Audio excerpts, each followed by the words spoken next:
Bienvenue dans le podcast des racines aux étoiles, un espace qui relie sagesse ancestrale et science moderne pour nourrir ton énergie, explorer ton corps et élargir ta conscience, vivre plus en harmonie avec le vivant et le monde qui t'entoure. Je suis Anaïs Beltran, naturopathe holistique, artiste et alchimiste du vivant. À chaque épisode, parfois accompagné d'un invité, je te partage des clés concrètes pour mieux t'écouter, t'aimer, transformer tes relations et te réaliser dans chaque dimension de ton être. Bonjour à toutes et à tous. Pour cet épisode, j'avais envie d'aborder un sujet mordant, un sujet brûlant qui concerne nos assiettes, notre quotidien et aussi notre santé, la santé du corps physique, mais aussi la santé globale de notre être complexe qui est fait de différents corps, à la fois un corps physique, mais aussi des corps subtils, le corps émotionnel, le corps spirituel et d'autres corps qui vont aussi se nourrir. Et tous ces corps vont recevoir une nourriture qui va au final élever la conscience, servir la conscience ou qui peuvent aussi l'obstruer. Le sujet, c'est les protéines. Protéines végétales ou protéines animales. Moi, j'aimerais déplacer déjà d'entrée de jeu la question non pas sur le sujet de la morale, ça vous avez tous vos convictions. Moi, ce qui m'intéresse vraiment, c'est de vous apporter une lecture globale, à la fois énergétique, une lecture nutritive, plus scientifique pour que vous compreniez vraiment à quoi servent les protéines, mais aussi une question plus large à se poser. La meilleure protéine, c'est celle que votre corps peut vraiment utiliser. Quelles sont les protéines compatibles avec votre organisme, avec votre structure, avec aussi votre feu digestif? Il y a énormément de questions, de réflexions à prendre en compte pour choisir au mieux au quotidien les protéines qu'on va aller chercher. Car c'est une énergie qu'on va intégrer qui va à la fois nourrir nos muscles, notre cerveau, mais aussi nos émotions. Donc, soit cette protéine, elle va vous apporter de la vitalité, renforcer votre ancrage dans la vie et votre capacité aussi d'action, de réflexion, ou soit elle peut aussi vous voler de l'énergie, plus que de vous nourrir vraiment, puisqu'une protéine que le corps n'arrive pas à digérer et à assimiler, devient une toxine. Donc on va avoir à la fois des lectures scientifiques et on verra aussi l'approche en Ayurveda, en médecine chinoise, et aussi dans le chamanisme, qu'est-ce qui se passe vraiment dans ce mystère qui est mangé quand on assimile certaines protéines, que ce soit protéines végétales et justement protéines animales.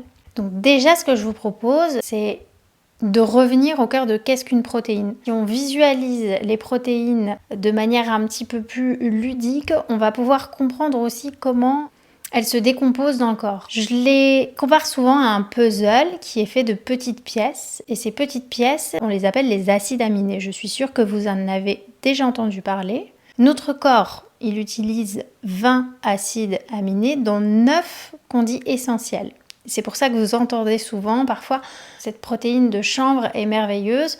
Elle contient les 9 acides aminés essentiels.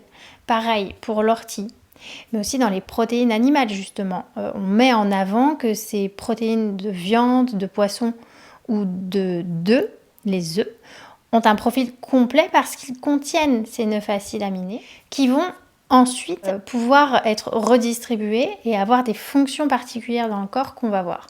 Si on mange par exemple un morceau de viande, il va nous apporter ces 9 acides aminés en une seule fois. C'est pareil pour l'ortie. Pour le chanvre, la spiruline également, le quinoa, c'est des protéines végétales complètes. Donc il y a aussi du choix en tant que végétarien, végétalien, pour aller chercher dans le monde végétal ces acides aminés essentiels. Maintenant, vous êtes d'accord que l'énergie contenue derrière un morceau de viande qui serait du bœuf ou du poulet n'est pas la même que l'énergie d'une bactérie très ancienne, l'une des plus vieilles bactéries présentes sur Terre, qu'est la spiruline, qui finalement nous raconte aussi toute une histoire de l'évolution de la Terre, avec une conscience totalement différente qu'une viande par exemple de bœuf et d'un bœuf qui a été élevé dans une cage et dont la manière aussi dont il est mort va comporter ce qu'on appelle une empreinte émotionnelle, parce que le monde animal est beaucoup plus identifié, c'est-à-dire qu'il a la conscience d'être une identité propre que le monde végétal. Le monde végétal fonctionne différemment sur le plan énergétique. Il faut voir ça comme un égrégore, par exemple, de l'ortie. C'est-à-dire que vous avez une plante sauvage qui est l'ortie, mais qui est une conscience de l'âme de l'ortie qui se démultiplie en plusieurs orties. C'est pas pareil pour le monde animal et c'est beaucoup aussi plus proche, le monde animal, de notre côté identifié avec un ego en tant qu'être humain où on tient très très fort à la vie et où le rapport vie et mort est beaucoup plus dans la dualité, par exemple, que le monde végétal, qui lui a une autre forme d'expérience de la conscience sur Terre. Donc les acides aminés, c'est un petit peu comme les briques de la vie. Imaginez que votre corps, c'est comme une grande maison pleine de vie. Et les acides aminés, en fait, ce sont des briques qui vont servir à construire et à réparer toutes les pièces de la maison. Donc vous avez la chambre des muscles, vous avez la peau, vous avez la pièce qui concerne les cheveux, les hormones, le système immunitaire, les enzymes et les protéines qu'on va intégrer, qu'elles soient animales ou végétales. C'est des pans de murs entiers que le système digestif va décomposer en briques. Et c'est un petit peu comme dans le Tetris en fait. Tel acide aminé va servir en tant que neurotransmetteur pour la zone cerveau. Tel acide aminé va renforcer l'organe de la peau. Donc chacun a sa fonction et ça nous permet de reconstruire ce qui peut parfois être altéré. Par exemple, quand vous allez faire du sport et que les muscles sont très sollicités, les muscles vont se casser et la protéine va servir à reconstituer justement ces muscles. Donc c'est aussi pour ça que souvent on conseille après une séance de tout de suite avoir un apport riche en protéines pour reconstituer les cellules et la masse musculaire. Donc l'alimentation va être vraiment essentielle pour aller chercher certains de ces acides aminés. Et alors qu'est-ce qui se passe si justement il va manquer certains acides aminés essentiels? Imaginez comme un mur tout simplement où il manque une brique. On est dans une forme de construction incomplète qui peut aussi générer justement un impact, que ce soit sur le moral, sur la vitalité tout simplement. Par exemple, si vous manquez de l'acide aminé qu'on appelle le tryptophane, ça va produire moins de sérotonine et quand on a moins de sérotonine, eh bien, on a un petit peu tendance à avoir le moral à plat. Si vous allez manquer de l'acide aminé qu'on appelle la lysine, là, ça va impacter sur votre capacité à produire du collagène. Et finalement, eh bien, ça va jouer sur la peau qui va être beaucoup moins ferme avec un aspect moins jeune. On parle aussi du glutamine, des GABA qui, eux, vont influencer notre capacité à gérer le stress. Donc il est clair que les protéines ont un impact hyper important sur le cerveau. Il y a énormément d'acides aminés qui vont vraiment participer à la fabrication de neurotransmetteurs qui vont apporter des messages chimiques concrets dans votre cerveau. Et si ces messages ne peuvent pas être transmis, eh bien ça a un impact sur notre motivation, sur notre concentration, sur notre gestion du stress, sur notre capacité à mémoriser les choses et aussi sur notre état de vigilance et notre sommeil. Ça peut aller jusqu'à de la dégénérescence nerveuse, bien sûr. Donc si on manque d'acides aminés pour fabriquer aussi les enzymes qui sont antioxydantes, qui dit moins d'antioxydants, dit aussi une augmentation des radicaux libres. Les radicaux libres, c'est la porte ouverte à l'oxydation du corps et des cellules et donc à une accélération du vieillissement, de la peau, des neurones. Donc en résumé, il y a vraiment à travers les acides aminés qu'on obtient grâce aussi aux protéines des vraies briques de construction à la fois pour le corps, pour notre cerveau. Et les autres acides aminés non essentiels peuvent être, eux, fabriqués par le corps, à condition bien sûr d'avoir assez de matières premières et d'énergie. Donc ça, on va aussi aller le chercher dans des pratiques comme la respiration, comme certains mouvements en fait qui vont aussi nous permettre de contribuer à cette fabrication de ces acides aminés. Donc maintenant, la question importante à se poser, c'est quand vous avez en face de vous un papier qui vous dit « Ah, tu vas trouver ces acides aminés en tel aliment ». Mais avez-vous la bonne constitution énergétique, le bon feu digestif, des reins aussi en capacité de trier certains déchets qui vont être apportés avec cet aliment? Parce que même si cet aliment vous apporte ces fameux acides aminés, derrière, par exemple c'est le cas d'une viande rouge, il y a une production de certains déchets qui ne sont pas assimilables par le corps, que les reins vont être en charge de trier pour les évacuer, et qui, s'ils ne sont pas évacués, soit parce que les reins sont fatigués, ou tout simplement parce que le corps, même avec ses organes d'élimination, n'est pas en capacité d'éliminer certains déchets présents dans la protéine animale, et ça va s'installer dans certaines parties du corps, notamment dans les articulations, et créer à long terme ce qu'on appelle en naturopathie des humeurs surchargées. C'est-à-dire que les humeurs, c'est tous vos liquides dans le corps, le sang, la lymphe, le liquide céphalorachidien, le liquide interstitiel.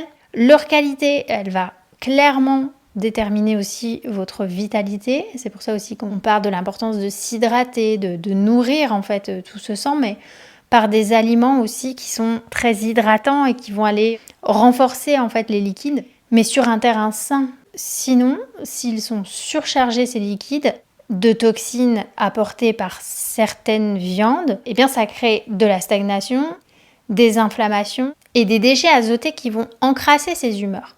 On parle beaucoup de l'acide urique qui va se transformer dans les articulations en douleur, en arthrose et qui va créer de la goutte, mais aussi de la surcharge hépatique au niveau du foie justement.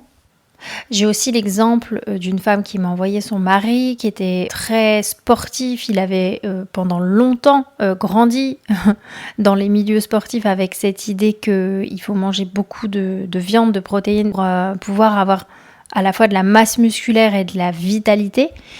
Et au bout d'un moment, il a 45 ans, il y a ses genoux qui ont vraiment commencé à être très douloureux. Ça le pénalisait pour la course. On est passé sur de la protéine végétale sans tout couper non plus, mais on l'a largement réduit. On a aussi réduit les produits laitiers.